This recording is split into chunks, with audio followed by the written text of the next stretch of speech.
If Jesus were physically present today, would he use social media? And if so, to what end? And what can we learn from the life and teachings of Jesus about how to comment on social media well? Given how much I use social media and our culture does, these are some pressing questions we need to lean into and address. I'm here with my Think Biblically co-host, Scott Ray, who is an ethicist, written a lot of books, done your PhD in this, to explore these questions. So let's jump right in. If Jesus were physically present today, do you think he might use social media? Well, before I answer that, Sean, let me just a disclaimer out for our audience here. You should know that Sean and I have completely different approaches to social media. That is true. Fair enough. Sean uses it extensively, and I think for the most part to good ends. Okay. And I don't use it hardly at all because I've seen the way people comment on it. I've seen the Christian community the way they comment on it in ways that I think are more reflective of the polarization of the culture. Okay. And I don't want to be part of that. And I found that by exposing myself to that and the temptation to sort of fight fire with fire on that has done some harm to my soul. Wow. On that. Wow. And so I have chosen just to be sort of I'm out for now. Okay. I may change that at some point. I should be fair too. My wife is just the opposite for me. All right. And she doesn't quite understand why I'm not more engaged with social media. But I'm just I'm in a different place. And you know what? That's fair. That's going to be helpful for our viewers. Yeah. We're two different generations, two different approaches here. Christians trying to be faithful to what we think God has called us to. Yeah. We're not saying there's one way to do this, but there's biblical principles we all need to apply as we approach it. So if our listeners are anticipating that I would say, well, of course, Jesus would not have used social media. I'm not saying that. And granted, I mean, this is all speculation. Sure. Hopefully reasonably sanctified speculation. Well said. But I think Jesus would have used social media today. Okay. And the reason for that is that you look at all of the different creative ways Jesus used to communicate the message of the gospel. I mean, he used some things that we're not capable of using, like doing miracles. Of course. And that had a powerful impact. But he told stories repeatedly. He did. He used what I would call sort of extended illustrations that were drawn from the earthiness and the warp and woof of everyday life in the first century so that anybody could relate to them. The parables he told hundreds of parables that were all based on things that the average person had in common and could relate to. He went into the synagogues to preach. He did. He interacted with the rabbis. He debated according to the way in which the rabbis they had their own way of debating. In that culture at that time, and he was totally comfortable with that. Okay. He also has spent lots of time around Gentiles, around non-Jews, and told them the gospel message in ways that they could relate to.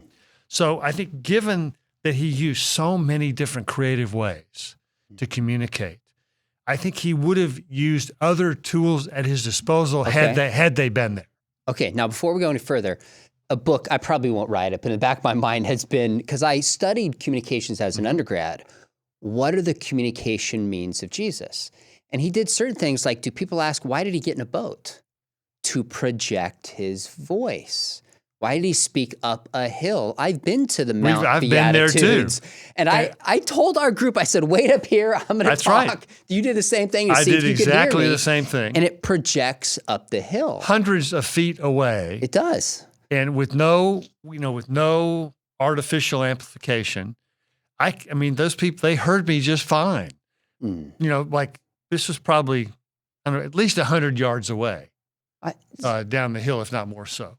So I think you're right that Jesus used very thoughtful means of communication given the day that he was in. So to communicate, in principle, no problem with using social media. Right. I think he would have used television. Okay. Oh, interesting. Okay. I think he would have used that. Okay.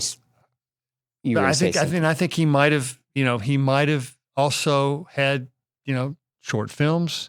Okay. I think he might have done YouTube videos. Interesting. I could easily see some of the disciples with a cell phone out filming when the paralytic is lowered through the roof. Okay. In Mark chapter 2. Now, I think he would have also been, aware of some of the dangers of it because, as we've talked about before, for certain audiences, Jesus did not want the word to get out. That's right. About his miracles, that was a Jewish audience, and the reason for that is because he didn't want people prematurely proclaiming him as king. And getting the wrong idea of what the kingdom was going to be, and in doing so, bypass the cross. But with Gentiles, he was much more open and did not put the same kind of restrictions on Gentiles spreading the word about Jesus that he did to Jews. So I think he would have used it, thoughtfully, carefully. I think he probably would have told his followers, there are probably some things we don't want to post, right. For now. But other groups he would have posted, much more liberally. So the concern from your perspective is not so much that Jesus didn't want his message to get out, but it was the right message at the right time. That's exactly when he wanted it out. But of course, he had 12 disciples who he says go to the ends of the earth in the Great Commission to multiply and spread this message. So that's fair. What about one of the things social media does is it tends to create it about the self. It's about me to the world. Now, in some ways, what's wrong with that is we're called to love God and love other people. So we can be selfish when it's inordinately about us. But if you actually are God in human flesh and you want people to worship you, it doesn't seem the same rules apply. I would not have been worried about Jesus succumbing to the narcissism that, characterizes a lot of social media. That's not an issue. And I think he would have used it. I think he would have used it appropriately to call attention to the things that he called attention to in the other ways that he communicated. He was not shy about proclaiming who he was. I think, again, at the right time. And the reason was, of course, because, when people in first century Judaism heard somebody talk about Messiah, that was king, like the Zealots, overthrow the Romans. It was all political. Okay? And Jesus, my kingdom is not of this world. Right. And the audience they weren't ready to hear that until we got closer to the cross. Okay. So and I think the other part of this too is, and we'll get to this in a second, but the apostles, it's not just the communication skills of Jesus. We also need to include the apostles. Yeah, that's what I want to ask you about. Church. We get the apostles as a whole. What about Paul? Would the apostle Paul have used social media?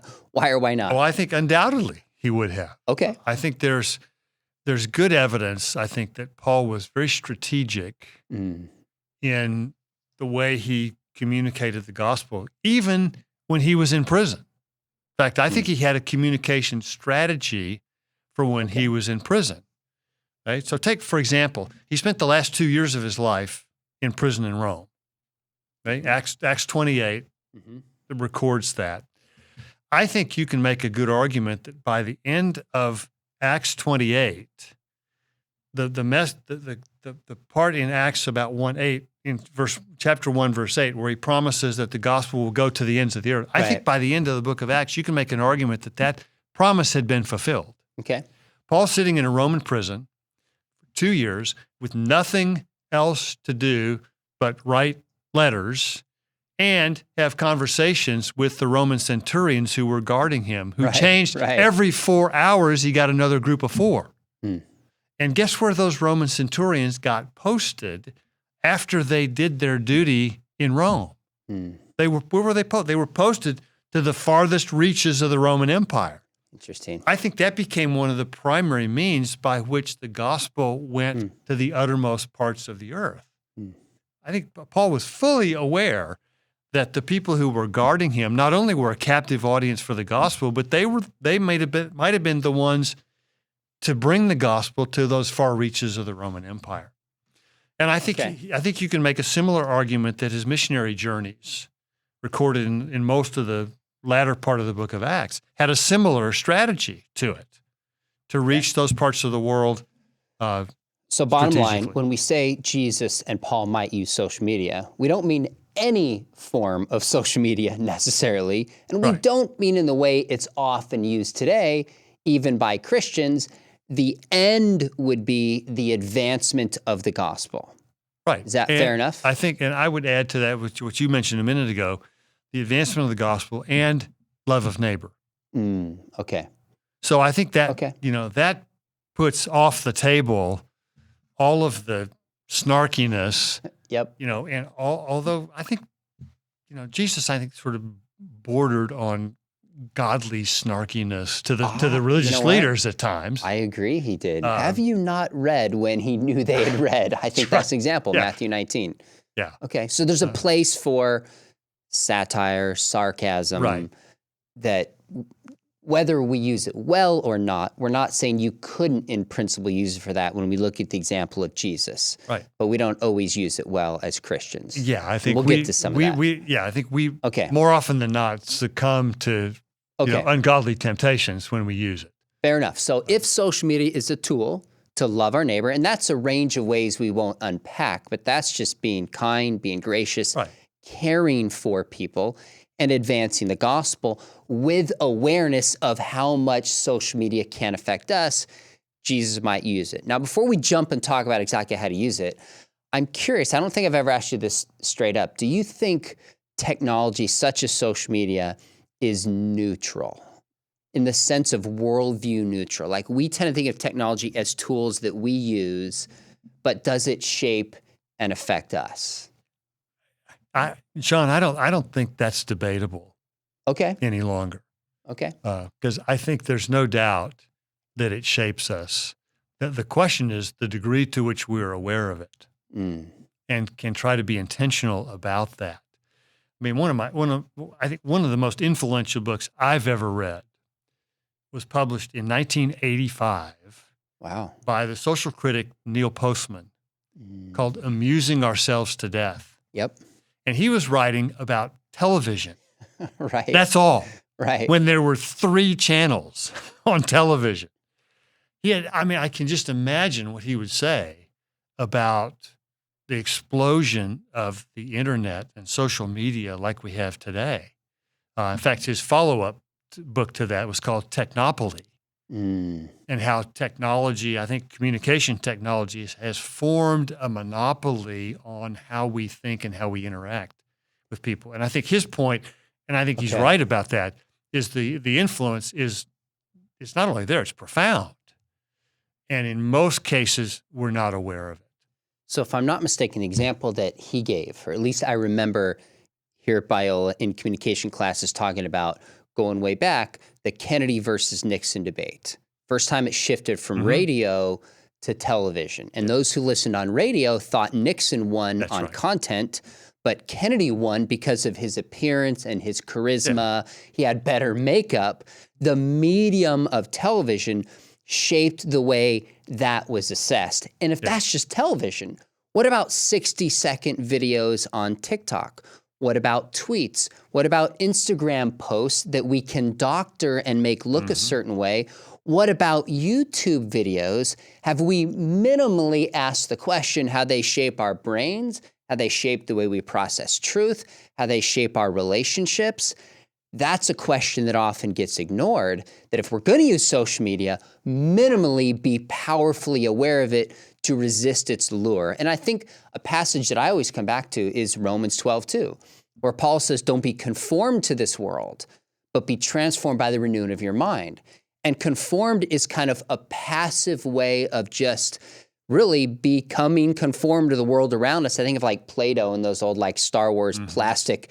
You squish the Play-Doh and it gets conformed to the image of like, some Star Wars figure or something like that. Don't be conformed. be transformed by the way we think. So it seems to me just being aware of this is one powerful way to resist it. Yeah, and I sense just in the discussions I've had with friends and colleagues who use social media a lot, there's actually, I think, a pretty significant amount of resistance to facing those questions about how we're shaped by those technologies. And so I think a big part of our having an approach based on humility is that we have to be open to the ways in which we are being shaped without our awareness. I think that's naive to think that we're not.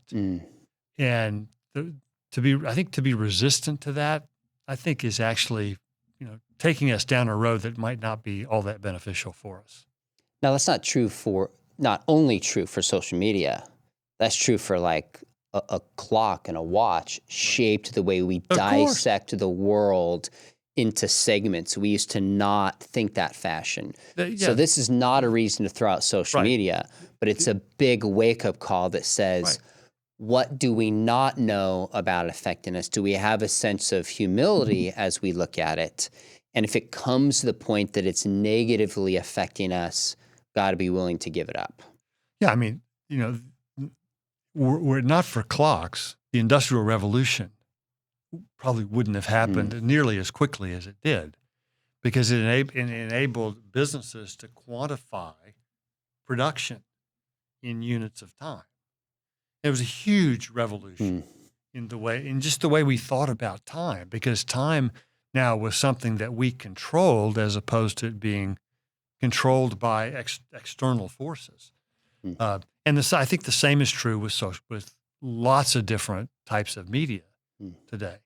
I mean, look what's happened. And I'm gonna pick on this a little bit. I don't intend for this all to be negative, but look what's happened to reading today. And I think with reading, you get a degree of critical thinking that I'm not sure you get the same way in quite the same depth that you do just taking in media. Now, I think we're getting better at that, and I don't think that's a non-starter today. But I think that's something that we've lost. That I think is too bad.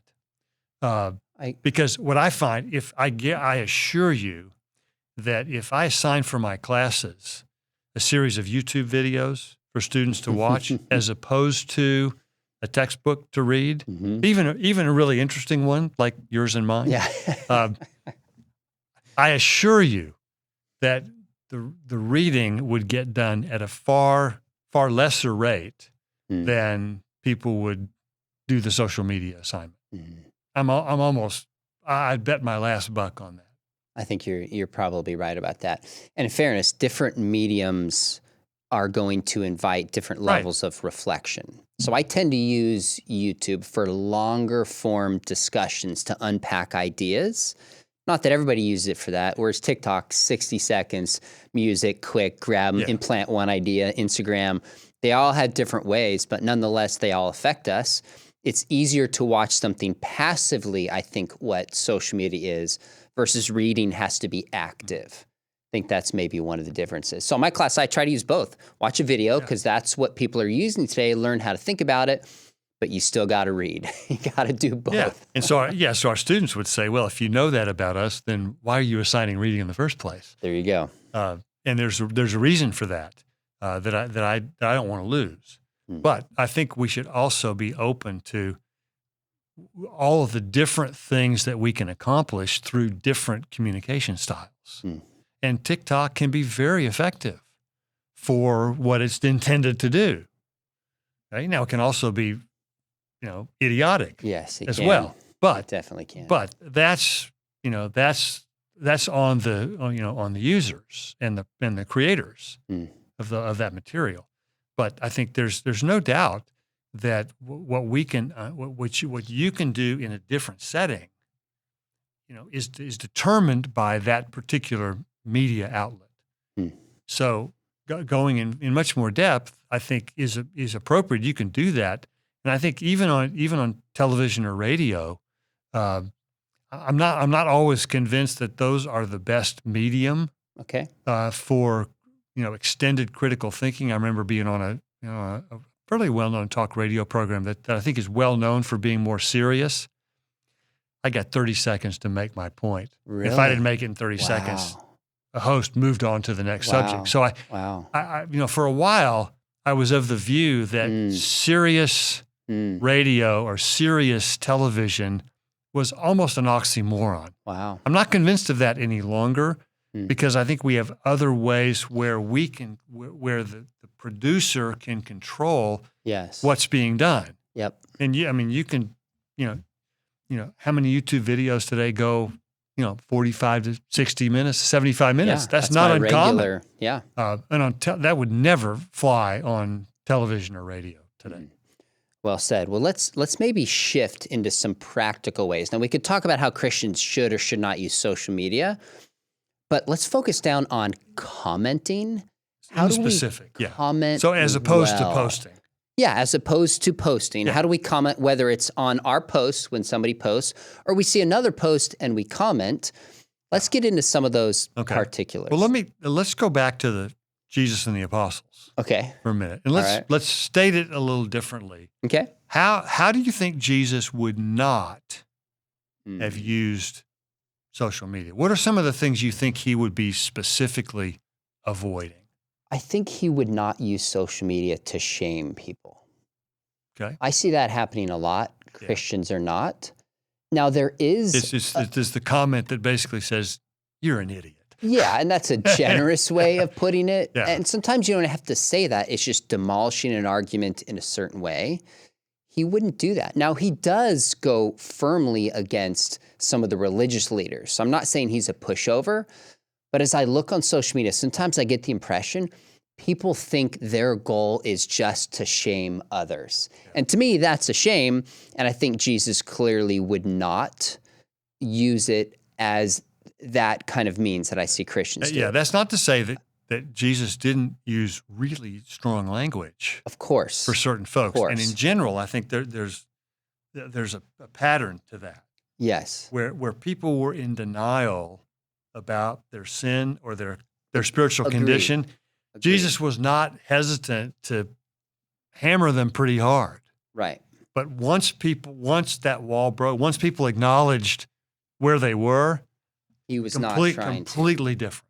But also keep in mind the audience. When you shame somebody on social media, anybody in the entire world can see it and pile on. Now, sometimes Jesus was strong with the religious leaders with audiences around, but even that was a limited audience compared to social media. And in some cases, that was entirely private. In many cases, it was. Exactly. Yeah. So I think he wouldn't use it as a means of shaming. He wouldn't shame people. He wouldn't use it as a means of growing followers for the sake of growing followers or subscribers and likes.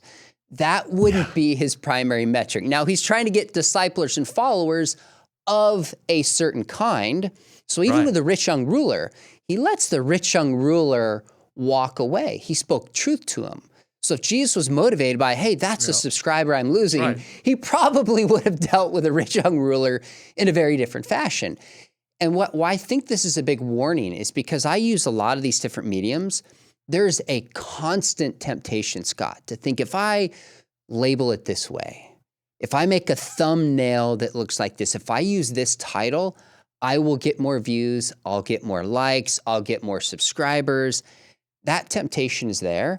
And I always ask myself, what's lost in communicating the way that the world communicates in terms of the gospel and the bigger picture of what we're trying to advance? Are Christians the salt of the earth and the salt of social media?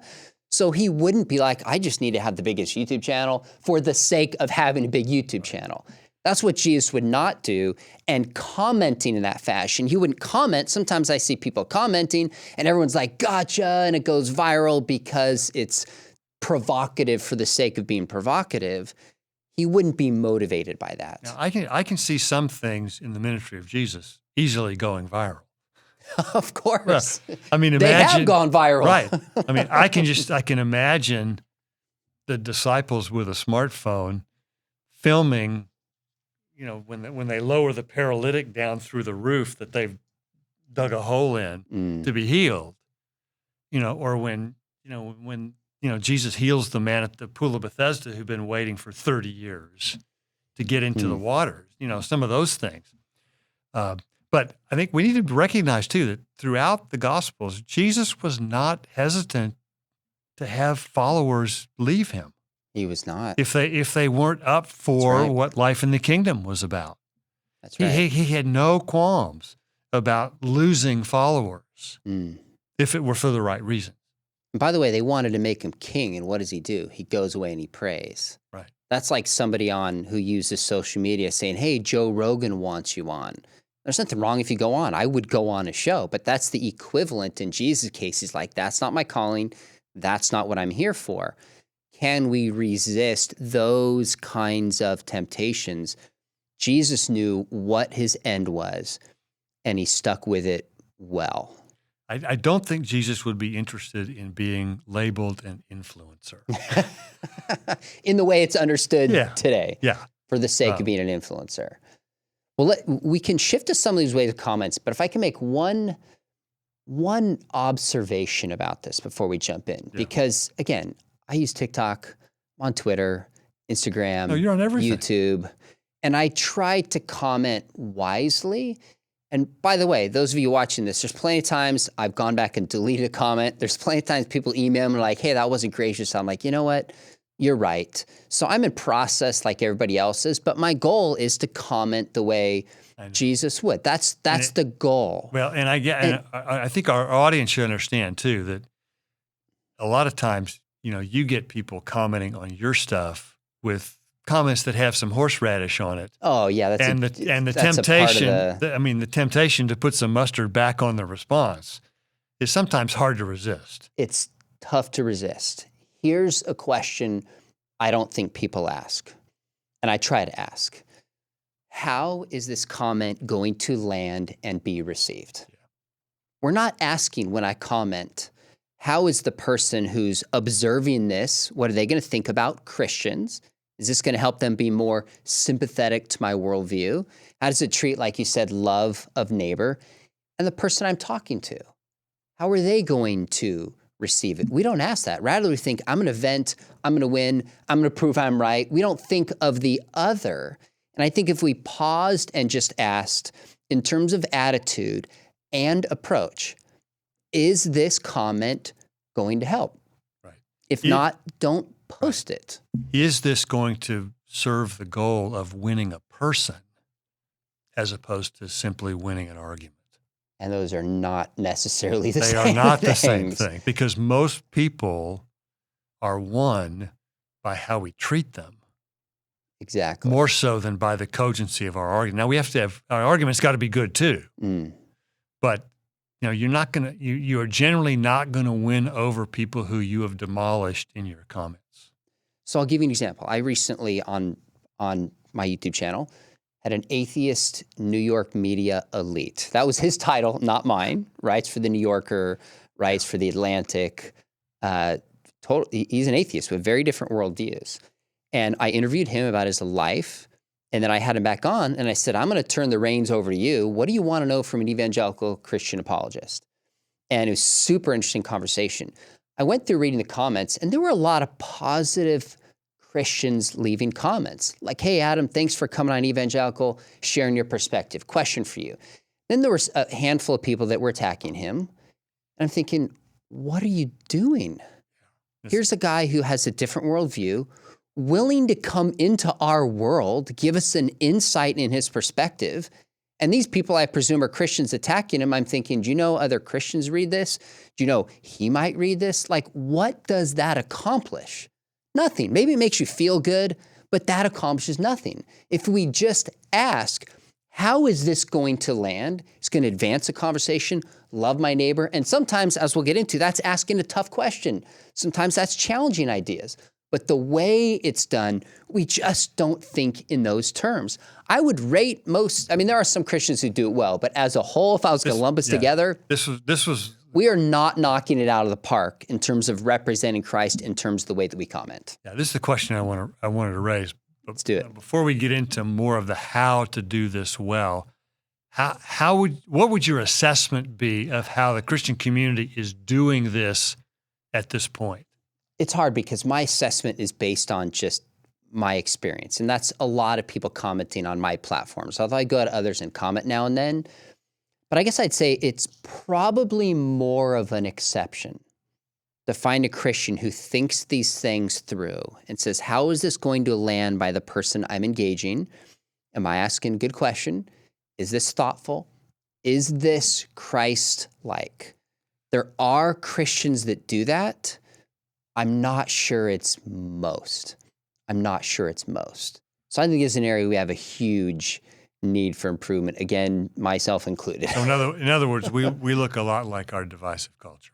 We probably don't look any different as a whole, substantively different. So if the question is they will know us by our love, somebody should do a study. I'd love a PhD dissertation on examining how to do some qualitative assessment. Mm-hmm.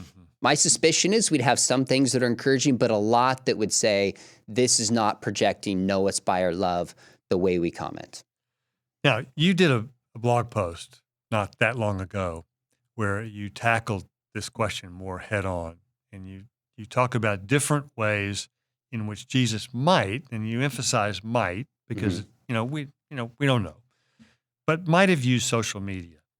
And you've got 5 ways. So I want to tackle each of those. Have you comment on each of those? So you said first Jesus would ask questions. Okay. Obviously, he spends a lot of time in the Gospels asking questions. Why do you think that would be such an important view of social media? Because typically, the only questions I see asked on social media comments are rhetorical ones that have a little snarky flavor to them. Yes. So we have over 330 recorded questions from Jesus. And by the way, there's 262 recorded questions from Paul. So if Jesus is our creator and he communicated by asking questions and made our brains to respond in a certain fashion, then it seems pretty obvious to me we should ask questions as well.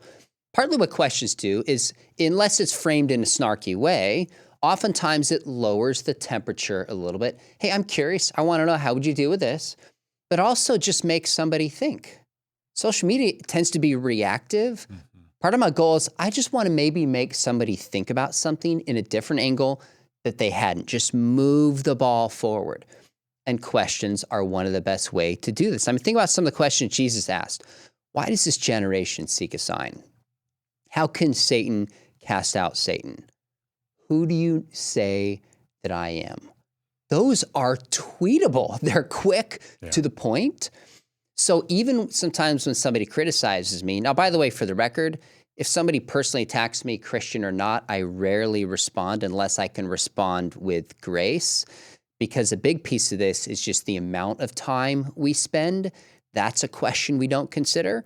I've spent 45 minutes commenting and then being done and thought, I can never get that 45 minutes back. Right. And that was just not a good use. So that's a whole nother conversation. But how well we use time and is it worth it needs to be a piece of it. So I would invite, so sometimes on Twitter, I'll just ask a question. And in some ways, that's how I learn. I'm interested. But I have atheists, skeptics, conservatives, progressive Christians follow me. Maybe that'll make them think differently. So I would love to see Christians just lead by asking questions on social media when they engage others. It's harder work to ask good questions than it is to pontificate your point. That's very true. So here's another thing. Here's another thing you mentioned Jesus did, which I think is a really insightful point. Jesus cared deeply about those who were on the margins, the poor, lame, crippled, marginalized, in the first century. And he spent an inordinate amount of time. Other than that, with his disciples, I think he spent the lion's share of his discretionary time with those who were outside the margins. And your point is that he would have used social media to reach particularly small groups that everybody else was ignoring. Yeah. How would he have used social media to do that today? Well, one of the temptations we talked about, social media affecting us, is gauging somebody. Do they have a blue check or not? How many subscribers do they have? How many followers do they have? And then it's easy to instrumentally turn somebody in a means to get something you want from them because they have a bigger following. That's such a temptation. So in other words, Jesus would not have gone after the influencers necessarily. He wouldn't have solely had a strategy to go after the influencers. The influencers are made in the image of God. Paul reached some of the intellectual elites, but not only them at the expense of the little guy, because everybody's made in the image of God. Leave the 99 and go get the one. So that makes me, I think all the time on social media, who am I responding to? Who am I commenting with?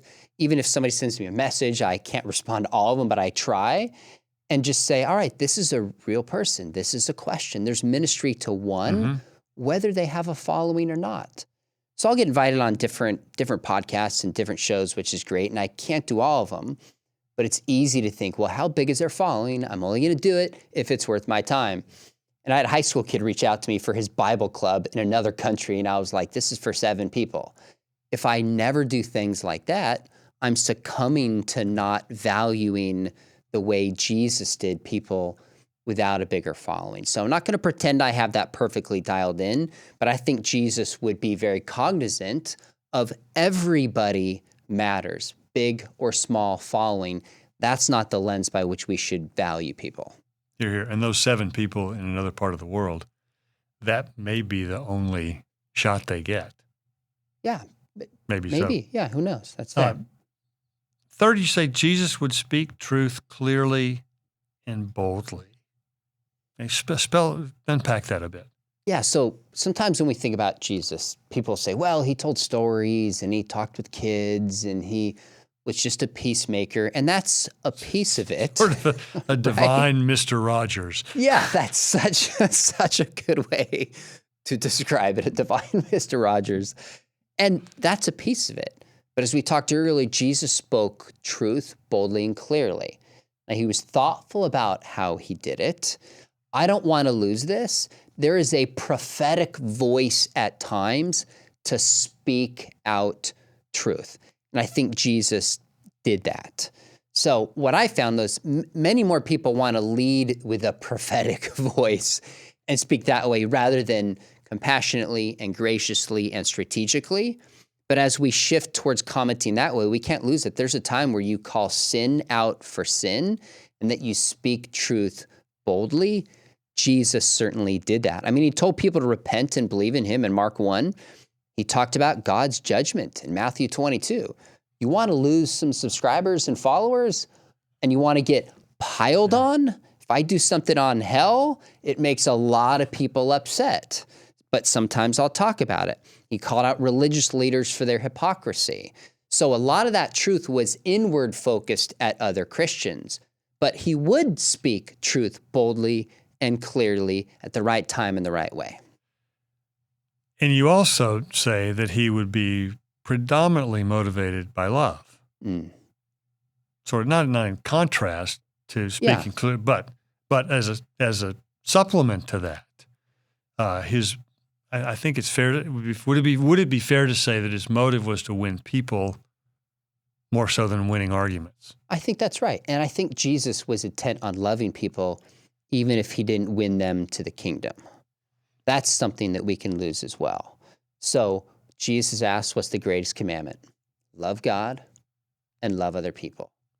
If my social media posting and commenting is not motivated by love, get off. Get off social media.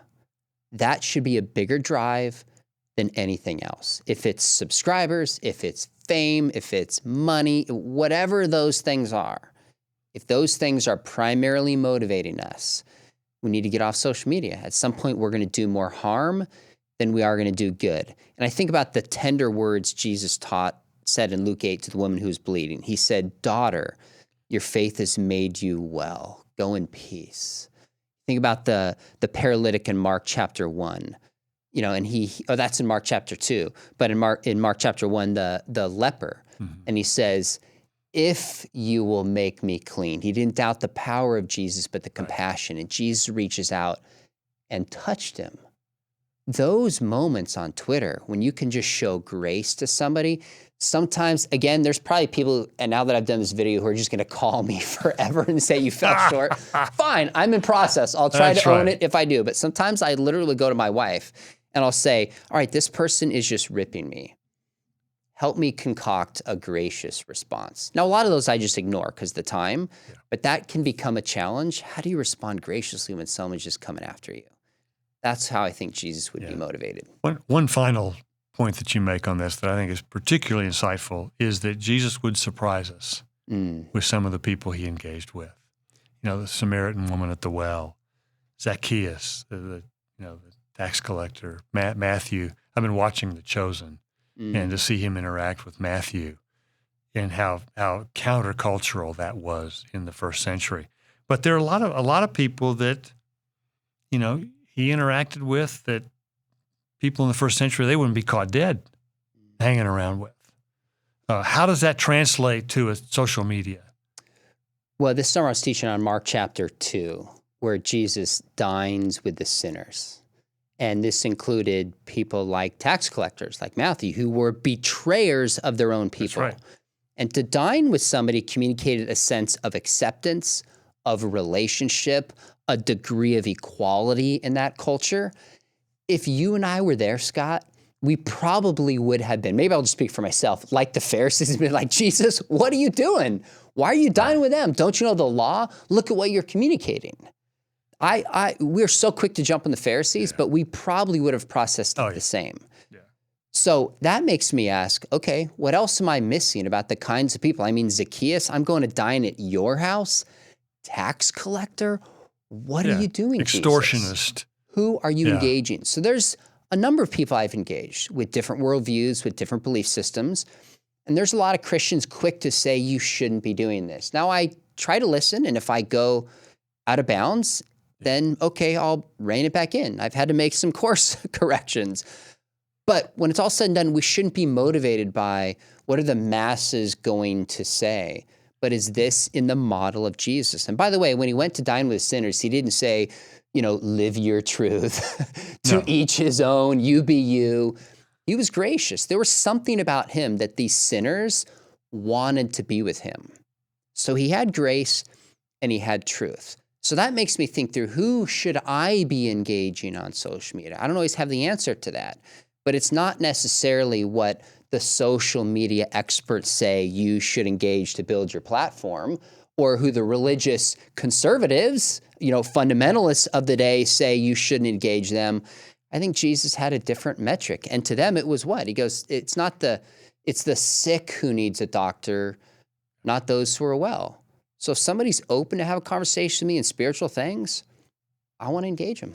This is the reason we're equipping our students to be able to do that too, because some of the folks that we ask our students to read, you know, if somebody saw our syllabi, they might think, why are you reading this person? Like I've had my students read Peter Singer for years. I love it because I want people to be able to interact graciously and cogently with somebody who has been that influential in the debates over abortion and assisted suicide.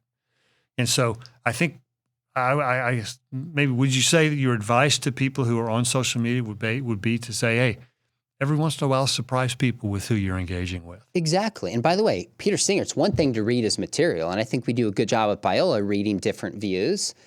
But now you can send him a DM. I don't know if he's on Instagram. I don't follow him. But you can reach out to these people. You can comment on their posts.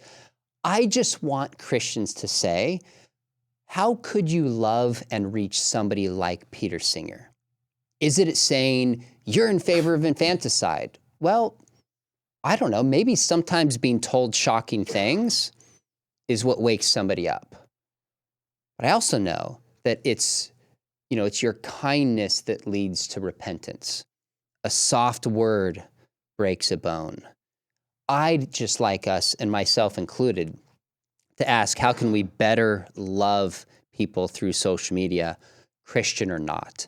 And I think if we just start with that approach, it's going to shape the way we comment. Well, this has been brought to you. This is a special episode of Think Biblically podcast here with my co-host Scott Ray. If you do not follow us on the Think Biblically podcast, by that name you can find it.